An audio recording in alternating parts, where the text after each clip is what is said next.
It has been said that firefighters train for success and learn from tragedy. In Toronto, members of IAFF Local 3888 train for what to do when things go wrong. That's the purpose of the IAFF Fire Ground Survival Program.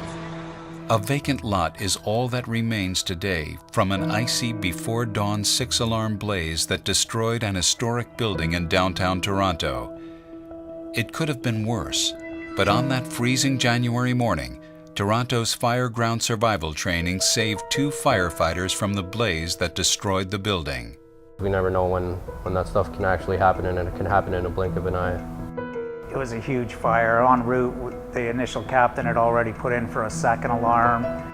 As we turned north on Yonge Street, we could see a 3-story structure on the east side fully involved.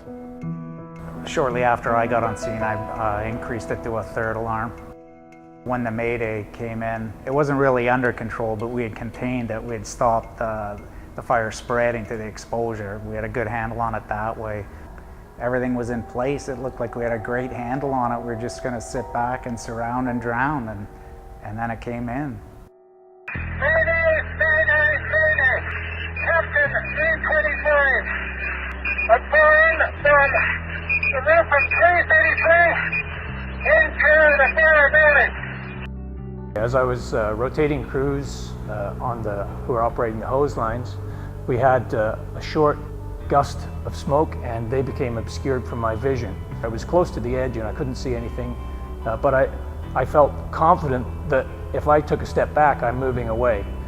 But as it turns out, I had done a 180 instead of a 360. It seemed like a long fall. It was a lot of darkness, a lot of nothingness, and a lot of what did you do? We have a Mayday checklist that we follow once the initial Mayday comes in, and you have it memorized and all the crews are trained in it. So when it does happen, everyone knows the procedure and what's going to happen next. It just kicks in automatically and everybody knows what they need to do. Our training tells us that you're in a Mayday situation, but human nature tells you, well, maybe I can get out of this by myself. Rescue 325, Captain, has fallen through. Clear this channel. I think I'm on the second floor and close to the wall. Tower 331 to 331 crew, can you guys go talk around? The radio silence was extremely important for the simple fact we stayed on the same TAC channel as Captain Brown. He was incredibly calm. The thing that kept me from being too excited, I think, was memories of a previous, it was a line of duty death. And I heard the radio transmission of that firefighter, and I didn't want that to be the last thing that my wife heard.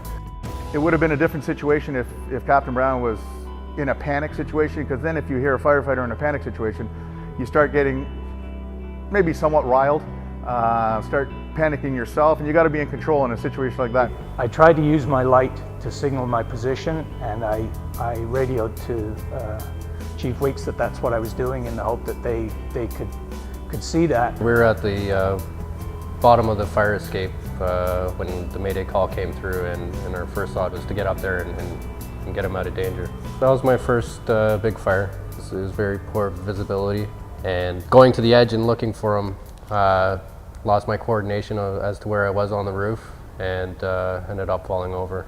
Hey, Mayday, we have a second firefighter that's fallen over the roof, close to the west side. We've been unable to identify the firefighter at this time. I heard the Mayday, and that was probably the worst point, because now I've made a mistake that's caused somebody else to be in trouble.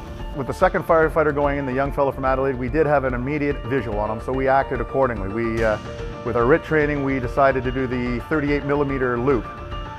With the 38mm hose, we were able to position it. We had 4 to 6 guys on each side of the hose. We dropped it down and we told them to straddle it and grab the hose on both sides with your arms, and we were going to bring them up, and we successfully did. It was textbook. Number 325 to come in. We have Neil Brown. We do have the second firefighter. Second fire confirming the second firefighter is located.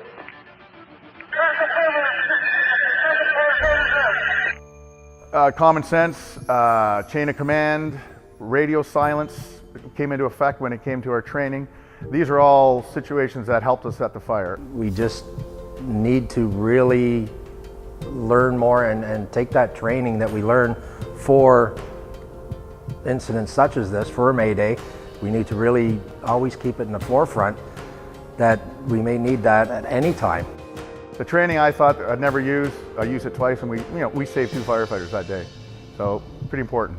The importance of having good training, getting it out to everybody, and having them take it seriously and get on board with it. And I'm just glad the guys who rescued me knew exactly what to do. Because it's going to save your life. It saved my life. At the end of the incident, the IC pulled all personnel from the hazard area and initiated a full PAR.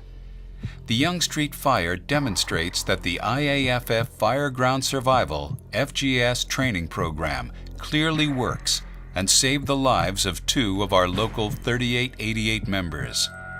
If these crews did not have the FGS training, we could have had 2 additional line of duty deaths in Toronto. For more information on the IAFF Fire Ground Survival Training Program, go to www.iaff.org and click on Fire Ground Survival under the heading Health, Safety, and Medicine.